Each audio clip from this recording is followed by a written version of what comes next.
Hello there, friends. It's Jim and Maverick, and today we are going to do a mock draft on Yahoo.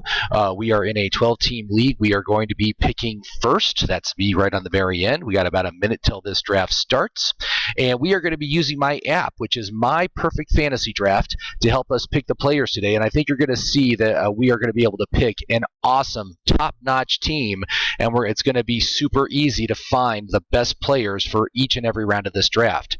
So we need to get our list set up, first of all, correctly, and you can do this in just a few minutes. That's how easy it is.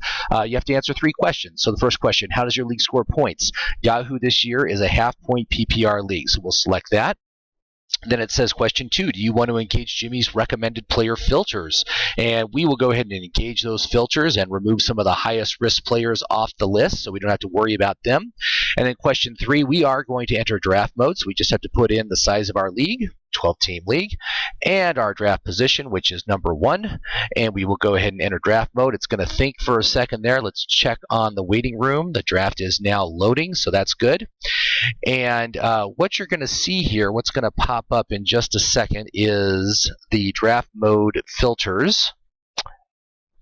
Here it comes.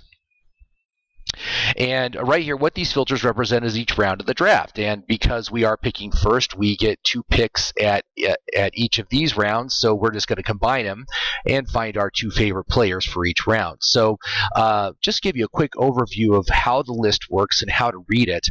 The first column here is the expected draft position of the player. That's when they're usually coming off the board. Okay. The second column is their value ranking. Now, their value ranking is calculated based off of how many projected points they're going to score. So we've already taken our league point schedule, multiplied it by their projected stats. We come up with the projected points, and we assigned a value to the player. And what I'd like to say is you want to find players whose value ranking is higher than their draft position ranking. That means you're getting value out of the player. Okay, so that's kind of like my primary filter when I'm looking at players. And then the next thing you want to look at is the outlook rating, which is a calculated ranking based on intangibles about that player, their situation. Did they change teams in the offseason? Are they playing with a new coach? Do they have a new offensive coordinator? What is their volume like compared to all the other players? They get positive and negative points based on that. It calculates it, and they can have a score between 1 to 5 stars. What I like to say is let's find as many players as you can at 4 or 5 stars. Those are great players to go with. 3 stars I'm kind of neutral on, and we will stay away from the 1 and 2 star players. All right. Finally, the last 2 columns I like to look at, I call them the tiebreakers. If we have a couple people with good value and both have the same outlook rating, well, then we go to the consistency ranking and the reliability ranking. Let me just jump back real quick here to see how we're doing. Oh, look, the game's about to start. So what we're going to look at here is what I like to do is look at the value. Right now, Alvin Kamara is actually my number 1 player in any kind of league that has a PPR ranking. So we're going to take him first. I know that's a little bit controversial when you look at some of the other players that are available this early, but frankly, I think that Kamara is going to be worth the pick. Plus, it gets his first 4 games without Mark Ingram. I think there's an excellent chance here that he will be one of the best players in the league this season. So we're going to go ahead and take Alvin Kamara. So once we made our selection, now we're going to jump back to the app. We're going to click on the next round to find our next players. Now, I know a lot of people have a certain amount of anxiety related to jumping away from the draft board. They want to see what players are getting taken off the board. And so what I'd like to say is if that's really an issue, you can always open my app on your phone and just kind of run it that way. Just look at it on your phone while you're keeping the draft live. But anyway, let's just jump back here to the consistency and reliability rankings. Consistency ranking is a measure of their usage on a week-to-week basis, how involved they are in the game plan. You want to score as high as possible. 10 out of 10 is the best. And then reliability ranking, high, medium, or low based on how many games they've missed on average over the past 3 seasons. Obviously, you want high.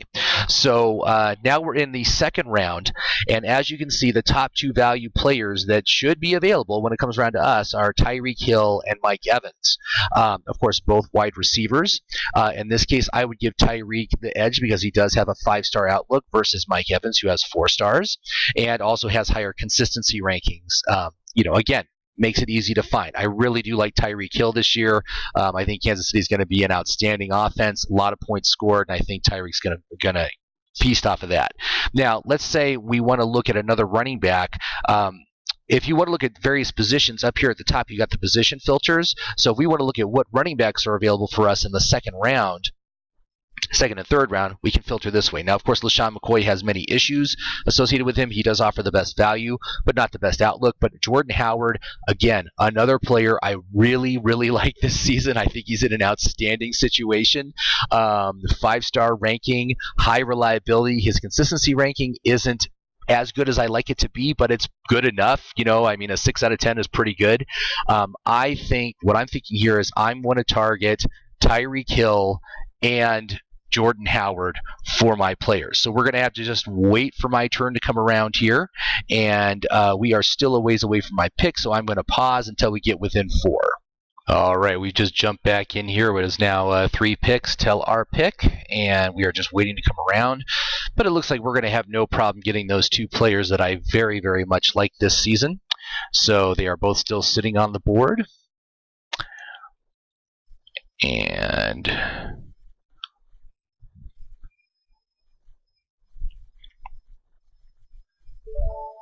we will go ahead. We're going to go ahead and we're going to take Tyreek. And we're going to go ahead and take Jordan. That was easy. Look at that. So, again, one of the things that my app really, really focuses on is when players are being selected. Because based on when they're being selected, I can determine if they're a good pick or a bad pick. All right? So that's what I really, really want to make sure that that people that use my app have the ability to see. And like I said, when I'm using this app, a lot of people that I've talked to have said, well, how do I track the players that are coming off the board? Well, the way I've set my app up is that you don't really need to do that, because when I'm looking at here the 4th and 5th round, I'm looking at all the players that are available between this set of picks and my next set of picks. So that by the time we get to the 6th and 7th round, basically everybody on this list is going to be gone.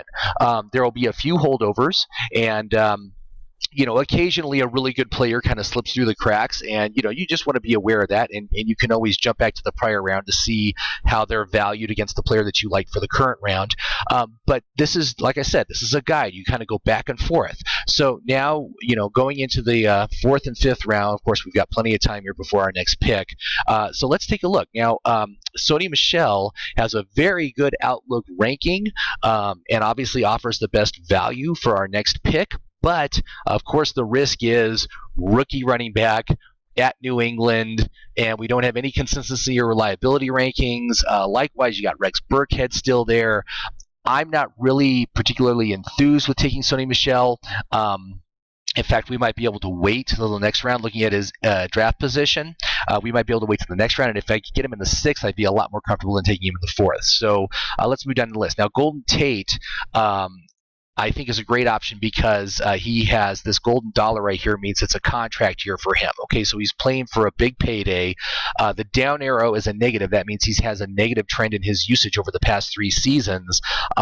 But high reliability, high consistency, really good value relative to his draft position. I do like Golden Tate. You got Marvin Jones right there as well, but he is not quite as highly ranked on the outlook. Probably because he doesn't have a contract year this year, so I like that. And let's see here, who else do we have? Well, we got Chris Hogan. I think Chris Hogan is a nice choice as well, especially with the Edelman suspension. Not to mention the fact that Edelman is 32, and I don't think he's going to be quite what he was in prior seasons. All right, he's coming off a big injury last year, season-ending injury. Let's just kind of look down the list. Okay, now if we want to take tight ends, we got some tight ends coming off the board right now. We can take a look at the tight ends available. Olsen, Engram, Graham. I do like Olsen this year, even though he only has a 3-star ranking.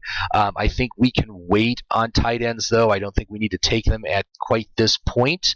And for running backs, let's see here. We've got Mark Ingram is available. I do like Mark Ingram despite the suspension. Going with the 1-2 punch of Ingram and Kamara, actually, that's not a bad idea. But, all these guys are not really offering great value relative to their draft position.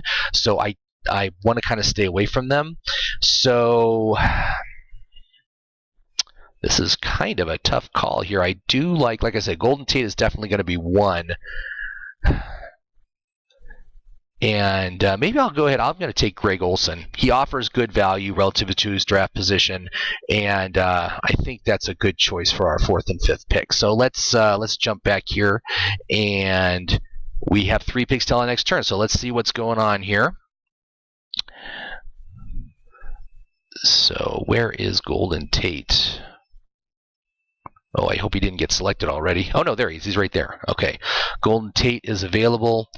And then we were also saying that Greg Olsen, right? So I'm going to queue up Greg Olsen there. Okay. Oh, and Larry Fitzgerald still might be available. You know what? Larry Fitzgerald, he's not even on the list for this round because he was supposed to go in the prior round. But let's take a look at his value because he would be a great choice. Fitzgerald offers 36th ranked value, whereas Golden Tate offers 39th. I'm going to go, well, let's see here. Is Fitz still available? He is. By the way, I'm staying away from Gordon. I'm just not even going to bother with that guy. He's not even participating in preseason right now. So we'll draft Fitzgerald, and then we will jump down here, and we will take Olsen. Boom, we got a pretty good team going on right now. So let's see here. We got Hill and Fitzgerald as our wide receivers. We got Kamara and Howard as our running backs. We got Olsen as our tight end. That's pretty darn solid. I'm really liking how this team is turning out right now. So let's run to the next round, 6th and 7th. And as you can see, well, hold on here. I got it filtered for just wide receivers. Okay, so Chris Hogan. Actually, I think that's a really nice choice. Royce Freeman. I really like that choice. Boy, I think I've already got these 2 selected. I really like Freeman. I really like Hogan. I think those would be great 2 additions in the next set of rounds. Let's see if there's anyone else here that really perks my interest. I do kind of like Devin Funchess because of the contract year. By the way, if you want to find out what the columns mean, what these little symbols mean, just click on the legend button right here. Okay, so the legend is going to give you all that information. There's what the pictures mean. Here's what all the different columns are, so you can quickly reference that. But I got to say, I think Freeman and Hogan are definitely our best choices for this next round. No one else is really blowing me away. And as you can see, defenses are starting to come off the board too. But I never bother with the defense until the very end of the draft. So, yeah, I think that's good. So we got a little bit of time to wait and relax. I'm going to pause until we're 3 before our next pick. All right, we're back, and it's 3 picks till our next pick. And I also wanted to note that what you might be seeing here is I very rarely am taking any players off the very top of the list. I'm usually picking players that are way deep. I mean, look at where Chris Hogan is relative to our next pick. Likewise, Royce Freeman way down here as well.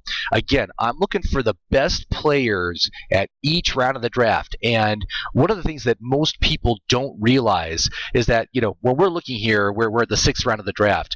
And when you look at all the players available around the 6th round, right at the top of the list, many people often have the assumption that all those players are worth about the same from round to round. Okay, it is just about our pick here. So I think we're going to get our guys. I do like the idea of taking Cam Newton here, but I'm going to wait because you can totally wait on a quarterback this season. Rex Burkhead also kind of intrigues me, but again, New England running backs, I just don't want anything to do with them. But let's see here. There we go. Okay, so I'm going to take Chris Hogan. He should be good, especially with the Edelman suspension for the first 4 games. And Royce Freeman, who has, I think, tremendous upside right now in the Denver offense. So we will go ahead and take him. And so anyway, let's just jump back here. Like here we're looking at the 6th and 7th round, right? So you think that all the guys that I have available on this list would be worth about the same. But look at the difference in the value ranking between the best player in these 2 rounds, right? Best player is Royce Freeman at 41st, a value of basically a 4th round pick that we can get in the 6th round, right? Versus the worst player, which would be Aaron Jones, 198th is his value. Okay, because why? He's in a timeshare with 2 other guys, both of which are going to be playing and just taking away opportunities from him. But when you use my app, you're going to see every round of the draft is like this. Every round of the draft has this tremendously wide spread between the best player in that round and the worst player in that round. And you want to focus on getting the best players in that round. So we're just going to jump right now, 8th and 9th round. Again, I am not ready to take a quarterback yet. I think we can still wait till at least the 10th round to get somebody, and we'll still get somebody good. You can see, though, that it's starting to thin out, right? There is the Outlook rankings are not as good as they used to be. And so, we are just going to oh my, look at this. Actually, if we look at the quarterbacks, they do actually thin out by the 10th round. Look at all these options. I do love Phillips Rivers this season. I also really like Marcus Mariota. And again, these guys are probably not going to be available by the time it circles back to us. And of course, if you want to take a chance, Mahomes, Roethlisberger, who I consider kind of a high risk, even though he does get the 5-star ranking here. I think maybe we will take a quarterback with one of our picks in this round, but let's see who else we want. And there was somebody that stuck out, Robbie Anderson. Now you can see his value ranking is about the same as his draft position. To me, that says fair. That says fair value. He's getting fair valued. It is a contract year for Robbie Anderson. He does have high reliability, not the greatest consistency, but I think that he would be a solid choice. Let's look at the running backs as well, see if there's any good running backs this round. Duke Johnson. Oh, Isaiah Crowell is a good volume guy. I think he's a volume, but again, he doesn't offer good value. Really, none of the running backs in this round offer good value. So I think what we should do, let's go for a quarterback, and we'll get Robbie Anderson, and I think we'll be in good shape. So let's take a look here.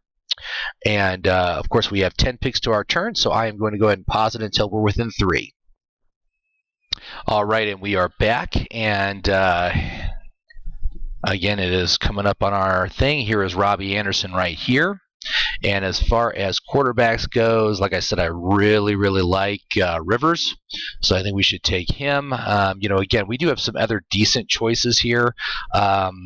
But the only other one I'm really interested in at this level would be Mariota, but he was already taken, so that's all right.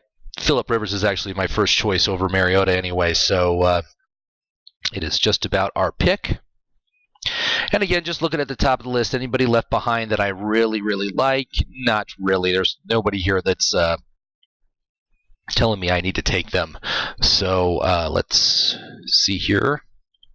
Get Robbie Anderson queued up.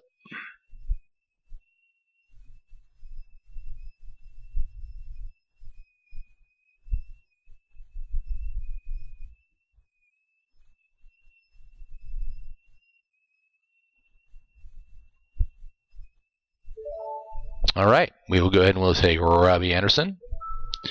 And we will go and take Phillip Rivers. All right, this team is turning out pretty nice. Okay, so let's jump to the 10th and 11th round and see what is going on here.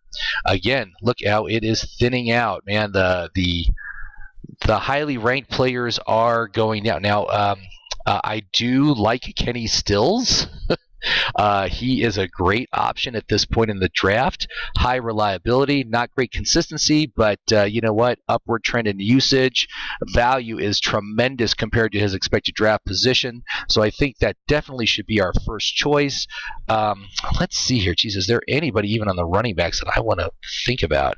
I mean, Theo Riddick theoretically offers some good value. And Latavius Murray, I like him just because of the risks associated with Dalvin Cook and his reliability, of course. And I could see that there could be some sort of a split between those two this season. Latavius might not be a bad choice with some upside here, even though his value is terrible. This is when you need to take him if you want to get him. Ty Montgomery is another one that kind of intrigues me, even though he doesn't offer a great outlook. And he's not very reliable or consistent. Maybe I'm just talking myself into Ty Montgomery, but he's certainly going to have a role as probably the third down, change of pace back on a very good offense, and so that certainly means that there are opportunities there.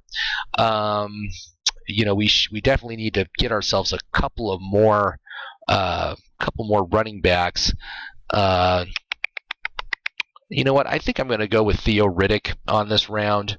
So we can do Theo Riddick and Kenny Stills. I kind of like that pair.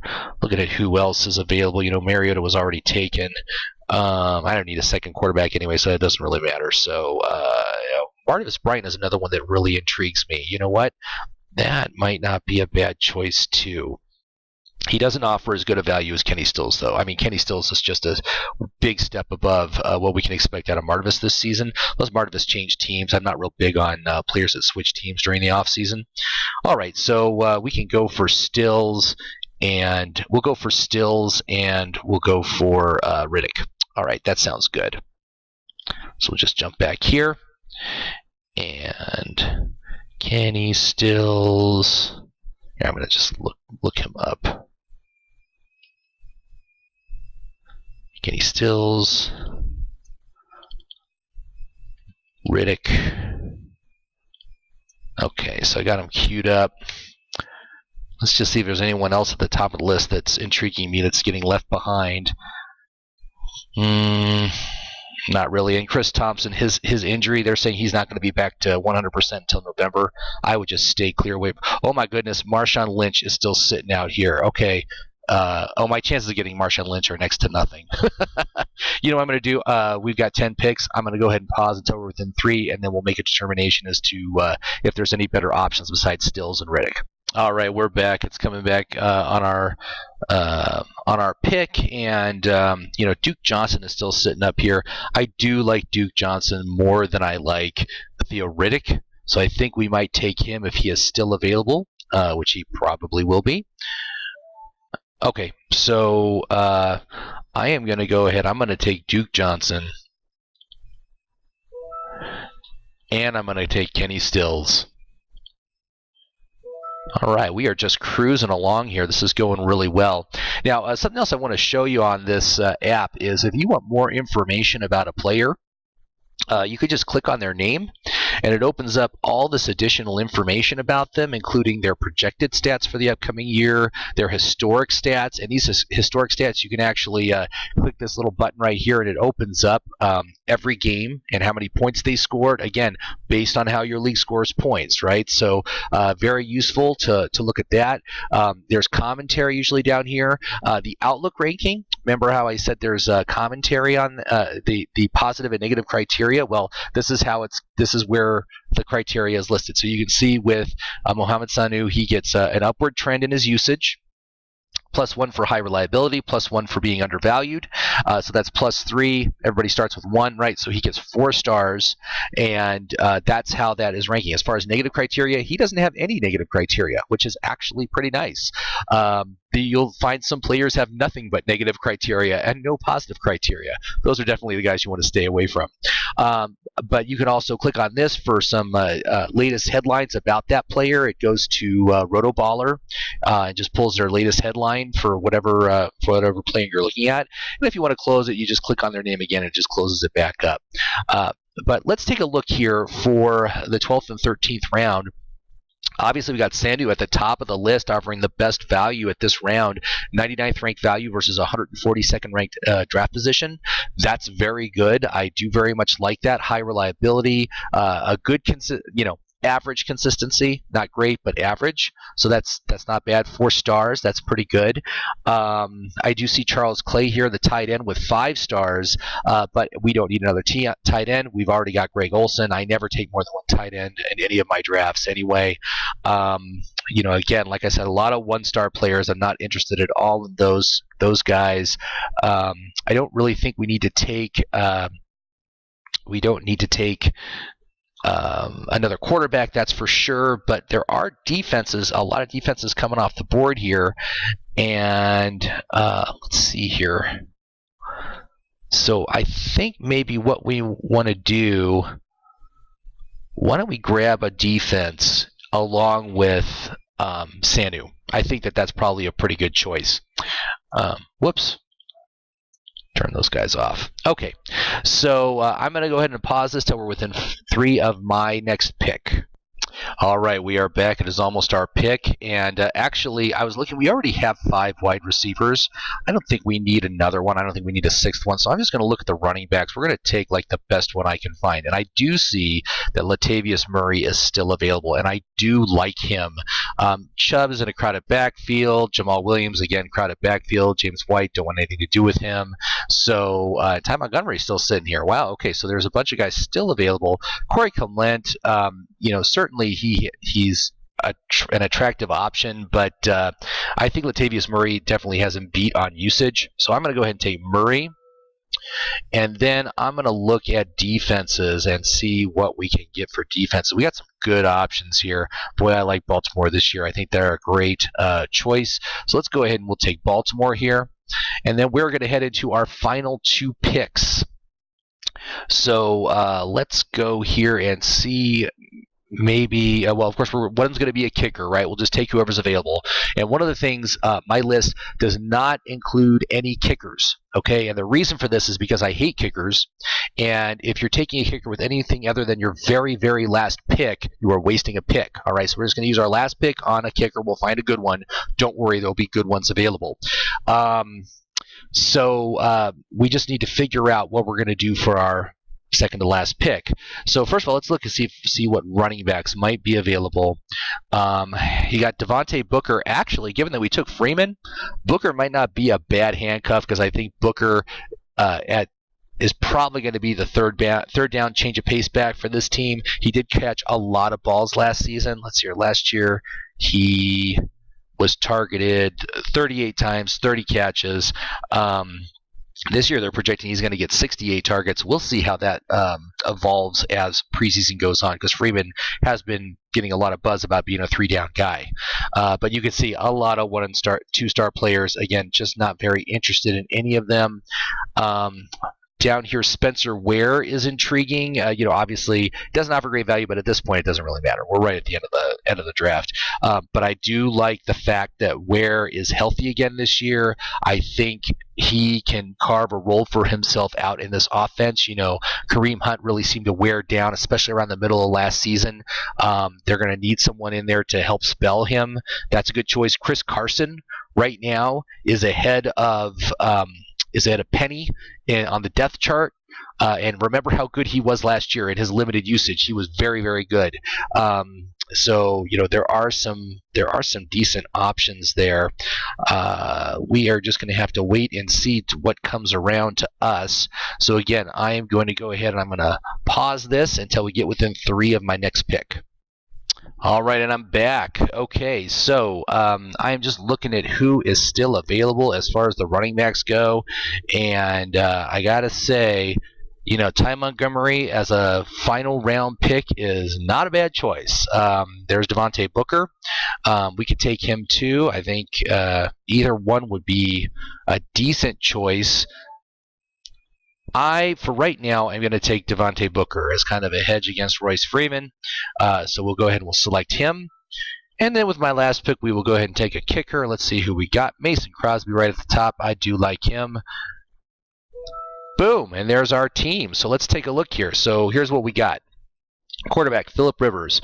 Wide receivers, Tyreek Hill, Larry Fitzgerald, Chris Hogan, Robbie Anderson, and Kenny Stills. Our running backs are Alvin Kamara, Jordan Howard, Royce Freeman, Duke Johnson, Latavius Murray, and Devontae Booker. And then our tight end is Greg Olsen, kicker Mason Crosby, defense Baltimore. That's a pretty solid team, and I really want to see what Yahoo gives me as a grade on this team, because I like this. I think this is a solid team to bring into the season with you. So we are going to wait for this draft to complete. We'll get our little email from Yahoo giving us our score, and we'll take a look and see how we did. All right, and we have received our email from Yahoo, so let's go ahead and open it up and see what they gave us. B+, that's usually about the worst grade I get using my app. Let's look at the report card. I think that probably means I'll be 3rd or 4th on the list as far as points go. View projected standings.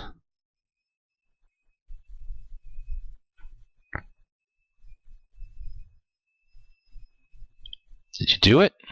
Here we go.